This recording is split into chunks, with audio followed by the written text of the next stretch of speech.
नमस्कार, स्वागत है आपका। आपके साथ मैं रीना झा बालियान। उत्तराखंड का बजट सत्र इस बार गैरसैंण में नहीं बल्कि देहरादून में ही आयोजित होने जा रहा है। इसकी तस्वीर साफ हो गई है। हालांकि इसका ऐलान जैसे ही हुआ उसके बाद विपक्ष सरकार की मंशा पर सवाल खड़े कर रहा है। कांग्रेस कह रही है कि सरकार की मंशा ही नहीं है पहाड़ चढ़ने की, क्योंकि जब पहले ऐलान किया गया मुख्यमंत्री द्वारा कि बजट सत्र गैरसैंण में करवाया जाएगा, तो आखिर क्या वजह है कि इससे मुकर गया। यहां पर जिस तरीके से फैसला जो है उसे बदल दिया गया है और ऐसे में साफ तौर पर यह माना जा रहा है कि सरकार की मंशा ही नहीं थी कि गैरसैंण में बजट सत्र करवाया जाए। आज इसी मुद्दे पर हम चर्चा करेंगे, लेकिन उससे पहले ये रिपोर्ट देखिए। गैरसैंण से दूरी, आखिर क्या मजबूरी। देहरादून में होगा बजट सत्र, सत्ता पक्ष पर सवाल उठा रहा विपक्ष। उत्तराखंड का बजट सत्र 18 फरवरी से लेकर 24 फरवरी तक देहरादून में ही आयोजित होगा। संसदीय कार्य मंत्री ने बकायदा इसकी जानकारी दी है। संसदीय कार्य मंत्री के देहरादून में ही सत्र आयोजित होने के ऐलान के बाद विपक्ष सत्ता पक्ष पर कई सवाल दाग रहा है।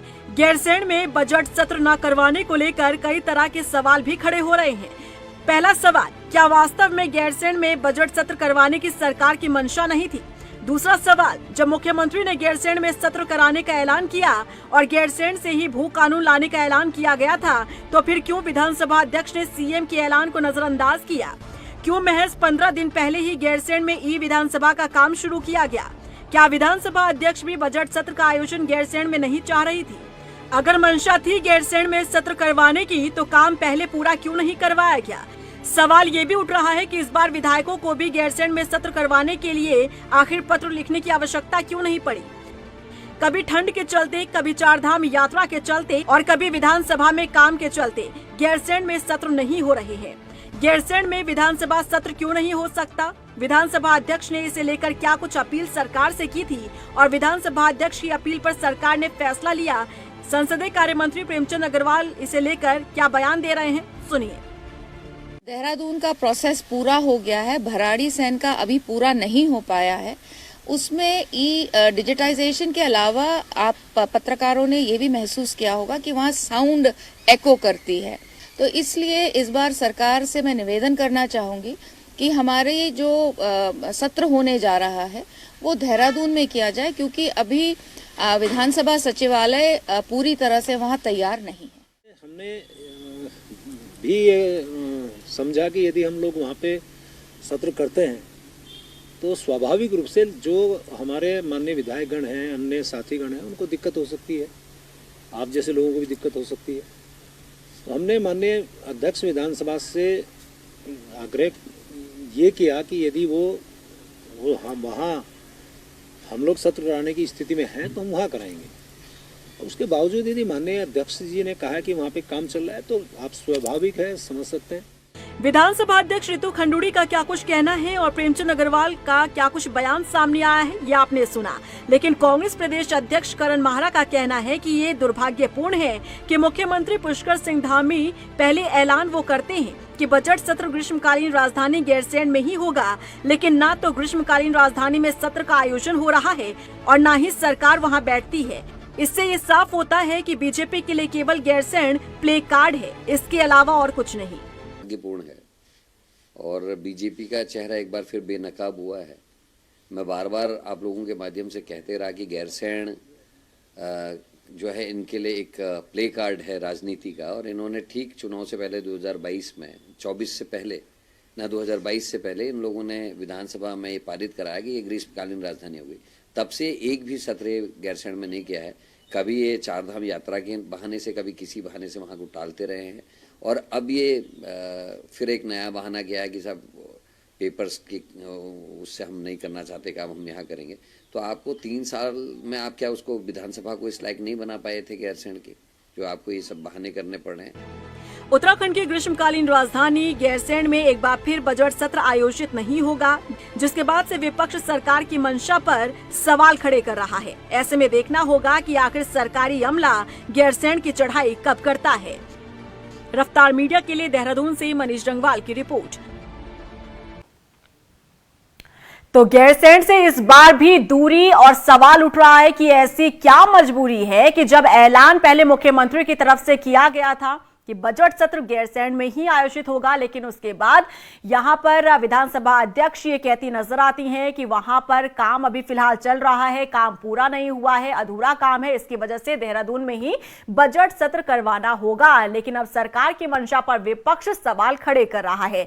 मेहमान हमारे साथ जुड़ गए, इंट्रोडक्शन पहले आपका करवा देते हैं। राजेश्वर पैनुली जी बीजेपी से हैं, शिषपाल बिष्ट जी हमारे साथ कांग्रेस से हैं और गजेंद्र रावत जी वरिष्ठ पत्रकार हमारे साथ चर्चा में हैं। आप सभी का बहुत स्वागत। राजेश्वर पैनुली जी, मंशा पर सवाल विपक्ष उठा रहा है कि जब मुख्यमंत्री ने ऐलान कर दिया था तो फिर इससे क्यों मुकर गई सरकार और क्यों इस तरीके से फैसला देहरादून में बजट सत्र आयोजित करवाने को लेकर लिया गया है? देखिए रीना जी, विपक्ष की बात है, उसको हर चीज पे मंशा पे शक होता है और हर चीज पे उसको ऐसा लगता है कि सरकार कहीं ना कहीं उनके साथ नहीं चल रही है, उनके हिसाब से नहीं चल रही है। देखिए हमारे माननीय जो मंत्री जी हैं प्रेमचंद अग्रवाल जी, उन्होंने बड़े क्लियर कट बोला, स्पीकर ने भी बड़े क्लियर कट समझाया है कि क्यों नहीं पॉसिबिलिटी है, क्या टेक्निकल रीजन है जिसे कल पॉसिबिलिटी नहीं है। ऋतु खंडूड़ी तरीके से बड़ी साफ साफ बताया, इको करती है साउंड। और दूसरा जो पेपरलेस जो ई विधानसभा की बात चल रही है वो अभी गैरसैंण में अभी कंप्लीट नहीं हुई है। और जब चीजें टेक्निकली कंप्लीट नहीं हुई है, माननीय मुख्यमंत्री जी की पूरी इच्छा थी, ऐसा मान के चलना चाहिए। अब अपने मुख्यमंत्री पे विश्वास रखना चाहिए, हर बात में संशय नहीं डालना चाहिए, हर बात पे उनकी नियत के ऊपर क्वेश्चन नहीं उठाना चाहिए। नहीं राजेश्वर जी, देखिए सवाल इसलिए है क्योंकि जब मॉनसून सत्र में ही इसका ऐलान मुख्यमंत्री द्वारा कर दिया गया था तो अच्छा खासा वक्त था कि गैरसैंण विधानसभा में इसे लेकर काम किया जा सकता था, जो काम सिर्फ 15 और 10 दिन पहले शुरू किया गया। अगर यहां पर जिस तरह से ऐलान सीएम धामी की तरफ से किया गया था उस पर अगर अमल किया जाता तो जाहिर तौर पर अब तक काम पूरा हो चुका होता। नहीं तो लेकिन 10-15 दिन पहले काम शुरू होना, इसका मतलब है कि अनदेखी हो रही है सीएम ने जो ऐलान किया उसकी। देखिए सीएम के ना तो ऐलान की अनदेखी हो रही है, जो प्रोसीजरल डिले है, जो सॉफ्टवेयर की दिक्कत होती है, जो टेक्निकल इंस्ट्रूमेंट की दिक्कत होती है, जो हार्डवेयर की सप्लाई की दिक्कत होती है, वो सब टाइम कंज्यूमिंग जॉब है। कोई जरूरी नहीं है कि एडहेयर जिस ढंग से आप चाहते हैं हमेशा उसी स्टाइल में एडहेयर हो पाए। तो सर आप ये तो देखिए कि जब पहले से पता था कि इस महीने में बजट सत्र आयोजित होगा तो उससे पहले ही ये काम क्यों नहीं शुरू किया गया? यहां बजट सत्र होने वाला है, उससे सिर्फ 10-15 दिन पहले काम शुरू होना और शुरू करना कहीं ना कहीं मंशा पर सवाल तो जरूर खड़े करेगा कि अगर आपको पहले से इस बात का अंदेशा है, पहले से जानकारी है कि बजट सत्र का आयोजन गैरसैंण में होना है, इसके बावजूद आप वहां पर पहले काम नहीं शुरू करवा पा रहे हैं, फिर ऐसे में अगर विपक्ष सवाल पूछ रहा है तो इसमें क्या गलत है? ये तो नहीं, सवाल पूछना कोई गलत नहीं, सवाल तो विपक्ष का काम है और पूछना भी चाहिए और तेजी से पूछना चाहिए। सवाल तो विपक्ष के साथ दिक्कत क्या आ रही है, उसके अपने ही खेमे में जो रिपोर्टें आ रही हैं, क्या हाथापाई और किस ढंग की रिपोर्टें आ रही हैं, वो सोचने की बात है। तो सवाल पूछना कोई पहले तो अपने ही खेमे में सवाल पूछ ले, वो ज्यादा अच्छी बात है। लेकिन बाप हम बात करते हैं इसकी बात, जो फिजिकल दिखलाई देता है इसका मतलब तैयारी का ये मतलब नहीं, तो कोई ईंट पत्थर लगाने की बात नहीं है। जो टेक्निकल चीजें होती है, जो सॉफ्टवेयर ड्रिवन होता है, इसका मतलब नहीं कि तैयारी दिखलाई, तैयारियां सारी की जाती हैं। तैयारियां उस एटमॉस्फेयर में, उस टेम्परेचर में, उस लैटिट्यूड में, वो तैयारियों के साथ जो उसके साथ जो टेक्निकल सपोर्ट होता है, पूरी चीजें मिल पा रही हैं कि नहीं मिल पा रही हैं। जब आप उसको ट्रायल और एरर में ट्रायल करके देखते हैं, सॉफ्टवेयर को चला कर देखते हैं, चीजें समझते हैं, तब पता चलता है। आप फिजिकल की बात मत कीजिए, ये कोई कुर्सी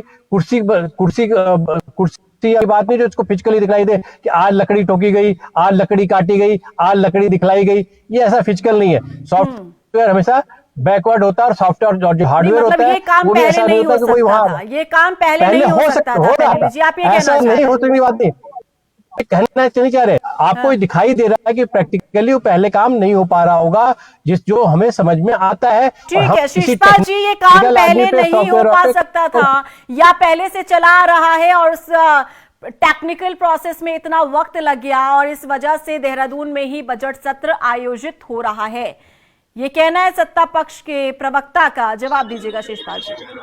देखिए रीना जी, स्थिति पूरी तरह साफ हो गई है कि सरकार गैरसैंण में विधानसभा का बजट सत्र नहीं करवाना चाहती, जबकि मुख्यमंत्री जी ने पिछले सत्र में वहां पर घोषणा की थी कि बजट सत्र भी गैरसैंण में ही होगा। इसका सीधा सीधा संदेश है कि सरकार की मंशा गैरसैंण में विधानसभा सत्र कराने के लिए। अब चाहे 10 बहाने बनाए कि साहब जो है वहां पर टेक्निकल दिक्कत है, भाई टेक्निकल दिक्कत है अब आ रही है आपको, जब आप 10-15 दिन पहले काम शुरू कर रहे हैं। आपने 2 महीने पहले काम क्यों नहीं शुरू करा? कौन आपको वहां पर काम करने से, व्यवस्थाएं बनाने से रोक रहा था? तो ये तो बहानेबाजी है। और भारतीय जनता पार्टी कभी भी गैरसैंण को लेकर के गंभीर नहीं रही है।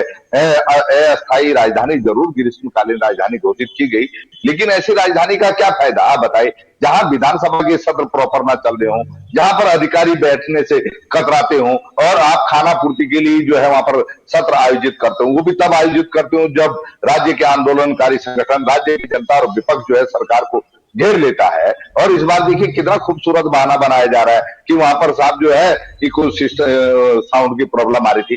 तो आपको पहले नहीं पता था? आप बताइए, जब विधानसभा अध्यक्ष ने पिछले सत्र में, उससे पहले सत्रों में देखा होगा कि यहाँ साउंड की प्रॉब्लम है, तो तत्काल आपको उसको ठीक करवाना चाहिए था। तो ये बहानेबाजी है, और बहानेबाजी से ज्यादा कुछ नहीं है। भारतीय जनता पार्टी अगर गैरसैंण को विधानसभा बनाने के लिए गंभीर होती ना रीना जी, तो आज तक वहां पर जो अवस्थापना विकास के काम लटके हुए हैं, जो पत्रकारों के वहां पर भवन बनने हैं, जो कर्मचारियों के आवास बनने हैं, जो अन्य काम होने वहां पर शुरू हो गए होते, ये उनको करवा ही नहीं रहे हैं। तो इसका सीधा सीधा संदेश है, ये गैरसैंण को केवल जो है खाना पूर्ति के लिए जो है राजधानी बना करके रखना चाहते हैं, और राज्य की जनभावना गैरसैंण के पक्ष में है तो एकदम नकार भी नहीं सकते हैं। इसीलिए बहानेबाजी बनानी है, और बहाने बना करके जो है सत्र से भागा जा रहा है गैरसैंण में आज। ठीक है गजेंद्र रावत जी, आप क्या समझ पा रहे हैं, क्या वजह है कि पहले ऐलान किया जाता है कि गैरसैंण में करवाया जाएगा बजट सत्र, लेकिन उसके बाद विधानसभा अध्यक्ष कहते हैं कि काम तो अधूरा है और इसी वजह से देहरादून में बजट सत्र होगा? क्या वजह देख रहे हैं?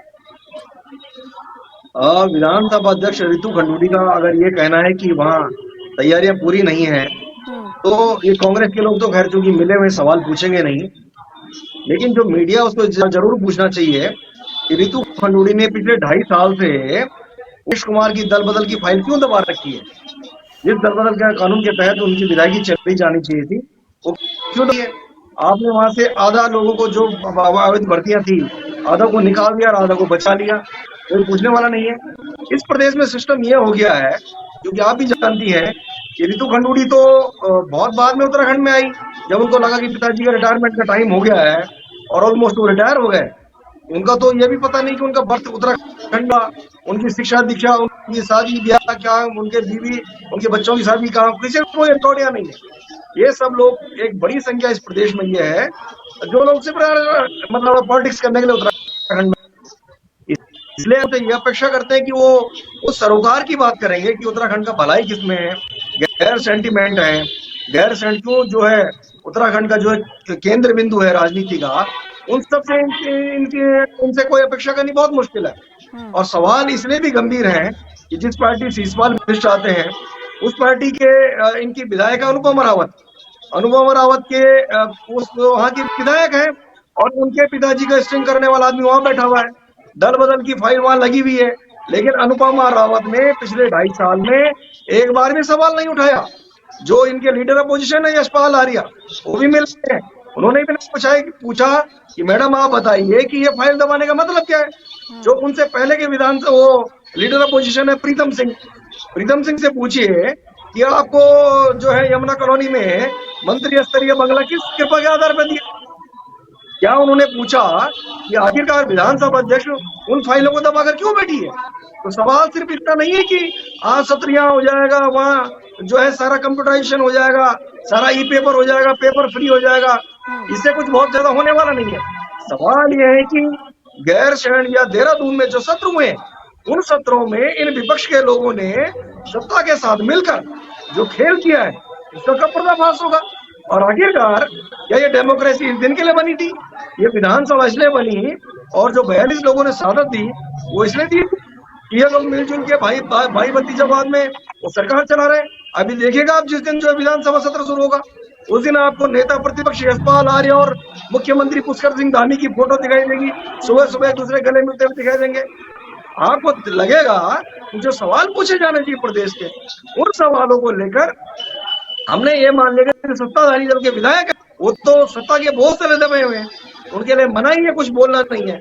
लेकिन जो विपक्ष है, विपक्ष का सच्चा मिल जाना और वो सवालों का दब जाना, ये मैं बहुत। लेकिन देखिए गजेंद्र अवध जी, क्योंकि अभी जब इसे लेकर विचार किया जा रहा था कि गैरसैंण में बजट सत्र होगा या फिर देहरादून में होगा, तो इस बीच में जब बयान सामने आया प्रेमचंद अग्रवाल का, तो बार बार मीडिया में उन्होंने एक यही बयान दिया कि सरकार चाहती है गैरसैंण में बजट सत्र करवाना, लेकिन क्योंकि विधानसभा अध्यक्ष ने ये अपील की है, ये मांग रखी है, इसीलिए देहरादून में हो रहा है।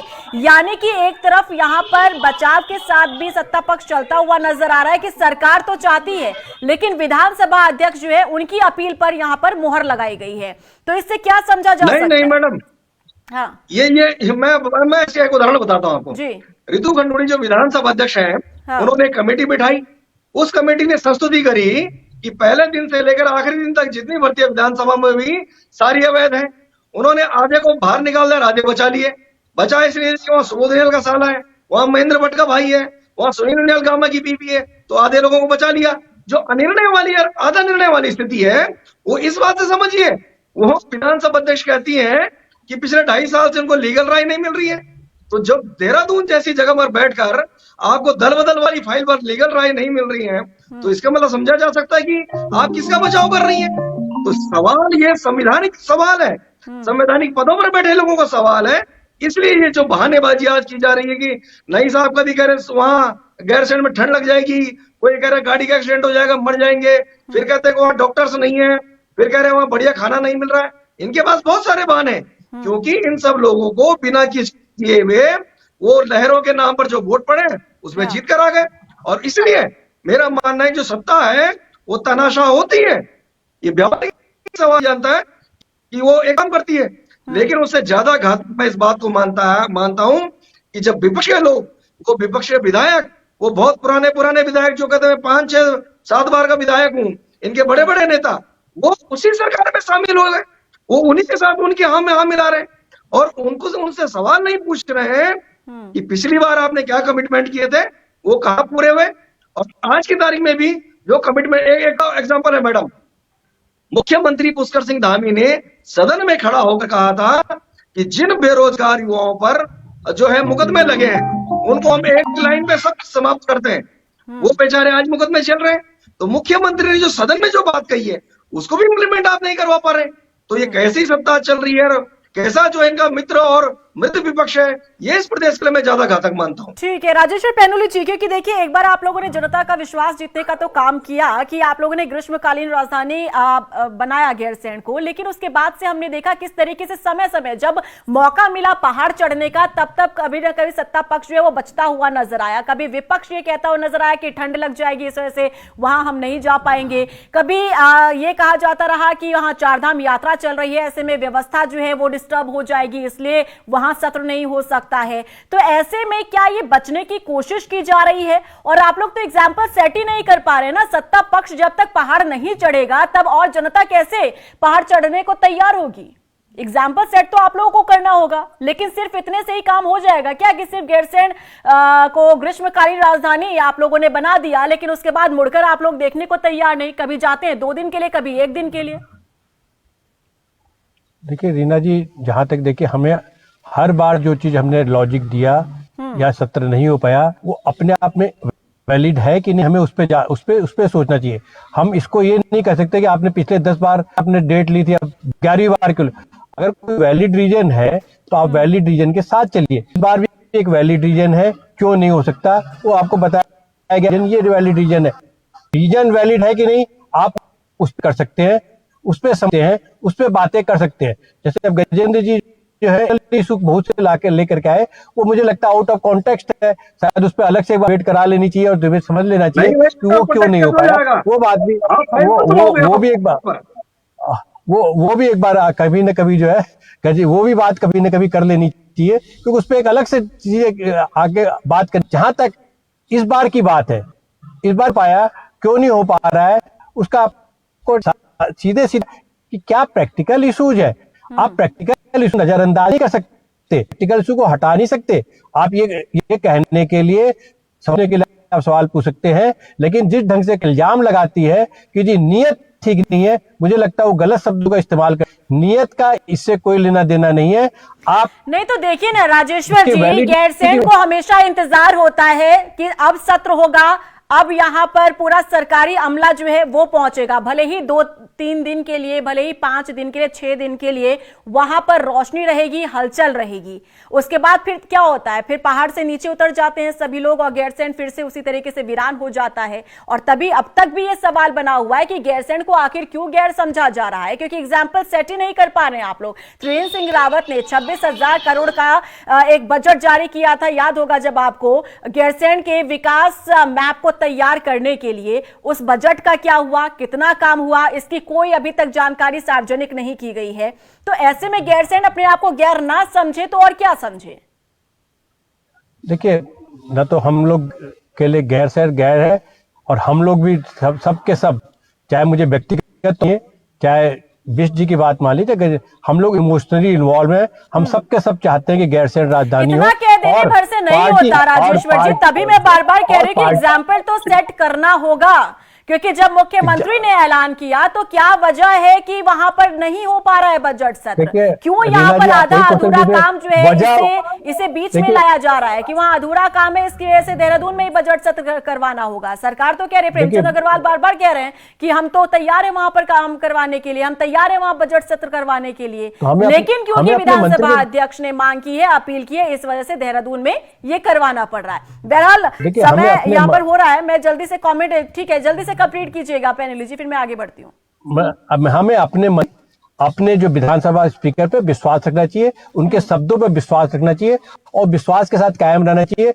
गैरसैंण में राजधानी भी बनी है, गैरसैंण में भी चलेगा, और माननीय मुख्यमंत्री जी उसकी तरह से पूरी तरह से तत्पर भी है। ठीक है, शीशपाल जी जल्दी से फाइनल कमेंट।